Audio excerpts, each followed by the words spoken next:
Hello everyone, most welcome आप सभी का मेरी इस वीडियो पे। आज मैं आपको लास्ट 6 मंथ के मोस्ट इम्पोर्टेंट जनरल अवेयरनेस बताऊंगा। अगर आप किसी भी कॉम्पिटिटिव एग्ज़ाम की प्रिपरेशन कर रहे हो तो यह जनरल अवेयरनेस आपके लिए बहुत ही ज़्यादा यूजफुल होने वाले हैं, तो आप इसे ध्यान से सुने। अगर आपने अभी तक मेरे यूट्यूब चैनल को सब्सक्राइब नहीं किया तो इसे सब्सक्राइब कर लें ताकि आपको आगे भी ऐसी वीडियो मिलती रहे।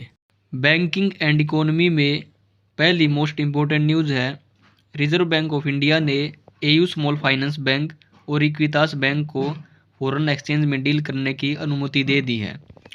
एयू स्मॉल फाइनेंस बैंक को रिजर्व बैंक ऑफ इंडिया से फॉरेन एक्सचेंज में डील करने की अनुमति मिल गई है।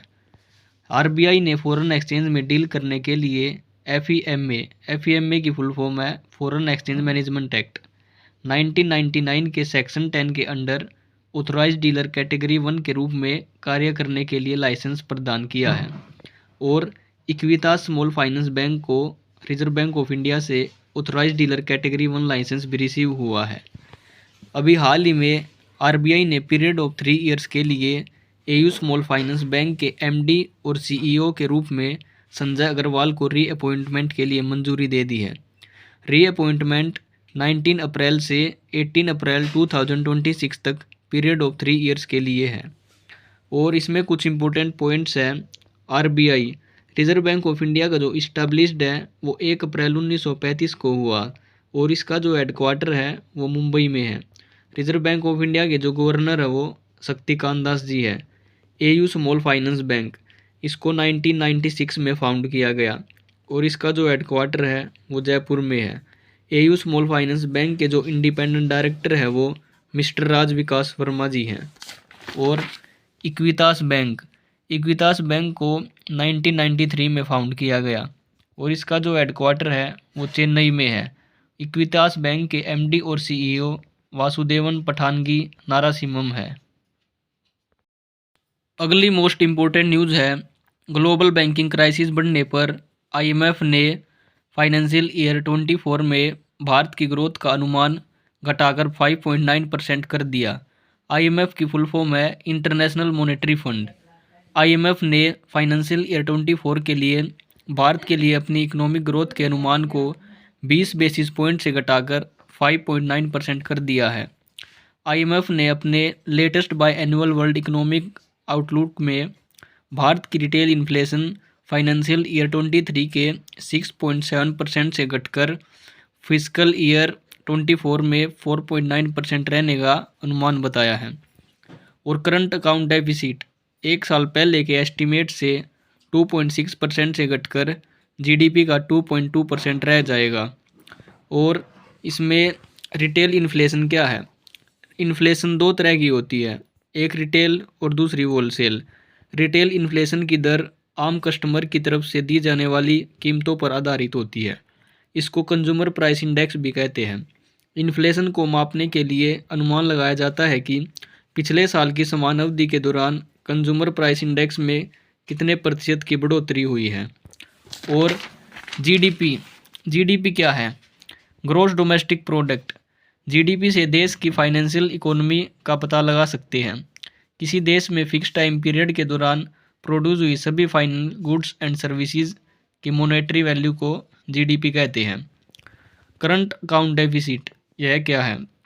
जब किसी देश के गुड्स एंड सर्विसेज के आयात का मूल्य उसके निर्यात से अधिक होता है, उसे करंट अकाउंट। अगली मोस्ट इम्पोर्टेंट न्यूज़ है, रिजर्व बैंक ऑफ इंडिया ने मराठा कोऑपरेटिव बैंक के साथ कॉस्मोस कोऑपरेटिव बैंक के मर्जर को मंजूरी दे दी है।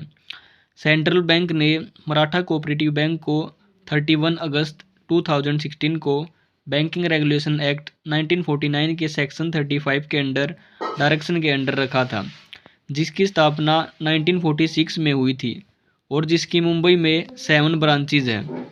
और इसमें कॉस्मोस कोऑपरेटिव बैंक, इसका जो हेडक्वार्टर है वो पुणे में है और कॉस्मोस कोऑपरेटिव बैंक के जो सीईओ है वो मुकुंद अभ्यंकर है।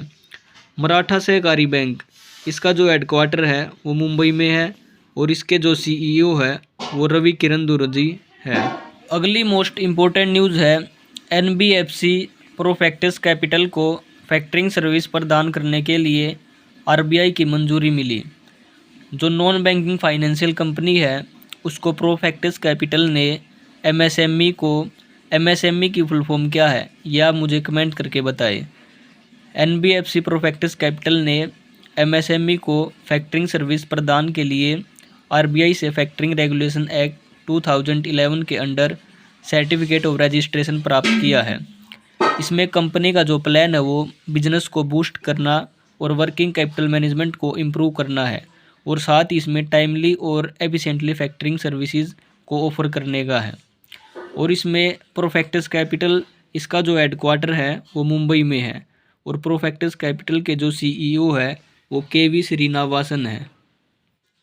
अगली मोस्ट इम्पोर्टेंट न्यूज़ है, इक्विटास होल्डिंग ने non banking financial company license RBI को सौंप दिया है। रिजर्व बैंक ऑफ इंडिया ने सूचित किया है कि इक्विटास होल्डिंग लिमिटेड ने अपना non banking financial company license वापस कर दिया है, और इसके अनुसार रजिस्ट्रेशन को कैंसिल कर दिया गया है। और जो इक्विटास होल्डिंग लिमिटेड है इसका जो हेडक्वार्टर है वो चेन्नई में है, और इक्विटास होल्डिंग लिमिटेड के जो सीईओ है वो जॉन एलेक्स है, ये आपको याद रखना है। अगली मोस्ट इम्पोर्टेंट न्यूज़ है, 2023 में भारत की जीडीपी 3.75 ट्रिलियन डॉलर के स्तर पर पहुंच गई है। हमारे इंडिया के जो फाइनेंस मिनिस्टर है उनके द्वारा प्रदान की गई जानकारी के अनुसार हमारे इंडिया के अभी रिसेंटली फाइनेंस मिनिस्टर कौन है, ये आप मुझे कमेंट करके बताएं।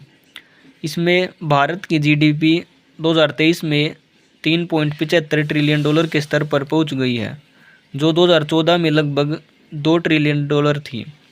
भारत दुनिया की 10वीं से 5वीं सबसे बड़ी इकोनॉमी बन गया है, और करंट प्राइस पर जो जीडीपी के मामले हैं उसमें भारत से आगे 4 देशों में चीन, अमेरिका, जर्मनी और जापान यह शामिल है। भारत ने जीडीपी नंबर्स में यूनाइटेड किंगडम, फ्रांस, कनाडा, रसिया और ऑस्ट्रेलिया, इन 5 देशों को पीछे छोड़ दिया है। तो ये थे लास्ट 6 मंथ के most important current affairs. I hope इन सभी से आपकी रिवीजन हो चुकी होगी।